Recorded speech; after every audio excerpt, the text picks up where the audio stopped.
అందరికీ నమస్కారం. నా పేరు doctor Anvesh Amti, MD paediatrics, DM neonatologist, little master children's hospital Srikakulam. మనలో ఎంతమందికి నియోనటాలజిస్ట్ అంటే తెలుసు? మామూలుగా అందరికీ పెద్దవాళ్ళు అంటే జనరల్ మెడిసిన్ దగ్గరికి, పిల్లలంటే ఎండి పీడియాట్రిక్స్ దగ్గరికి తీసుకువెళ్ళాలని తెలుసు. కానీ పురిటి పిల్లలకి ఒక స్పెషలిస్ట్ ఉంటారని ఎంతమందికి తెలుసు? చాలామంది పీడియాట్రిషియన్సే MD paediatrics, consultant paediatrician, neonatologist అని రాసుకుంటారు. కానీ వాళ్ళు ట్రూ నియోనటాలజిస్ట్ కాదని మనకు చాలామందికి తెలియదు. నియోనటాలజీ అనేది నవజాత శిశువుల కోసం స్పెషల్లీ ట్రైన్డ్ అయిన ఒక విభాగం. కార్డియాలజీ చేసేవాళ్ళు ఎండి జనరల్ మెడిసిన్ అయిన తర్వాత స్పెషల్ కోర్స్ కోసం డిఎం కార్డియాలజీ ఎలా చేస్తారో, నియోనటాలజీలో కూడా ఎండి పీడియాట్రిక్స్ అయిన తర్వాత సూపర్ స్పెషాలిటీ కోర్స్ అంటూ ఒకటి ఉంటుంది. అది కంప్లీట్ చేసిన వాళ్ళని క్వాలిఫైడ్ నియోనటాలజిస్ట్ అంటారు. మనలో ఏదైనా గుండెకి సంబంధించిన ప్రాబ్లం కానీ వస్తే ఏ ఎండోక్రైనాలజిస్ట్ దగ్గరకో, ఏ రేడియాలజిస్ట్ దగ్గరకో ఎలా వెళ్ళము, ఓన్లీ కార్డియాలజిస్ట్ దగ్గరికి వెళ్తాం.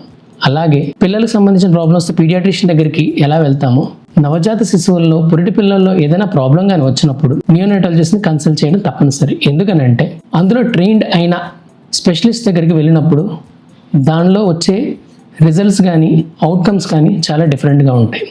సో మీకు సంబంధించిన వాళ్ళకి ఎవరికైనా సరే పురిటి పిల్లలు ఏదైనా ప్రాబ్లం కానీ ఉంటే దగ్గరున్న నియోనటాలజిస్ట్కి వెళ్ళమని తెలియజేయండి. Thank you.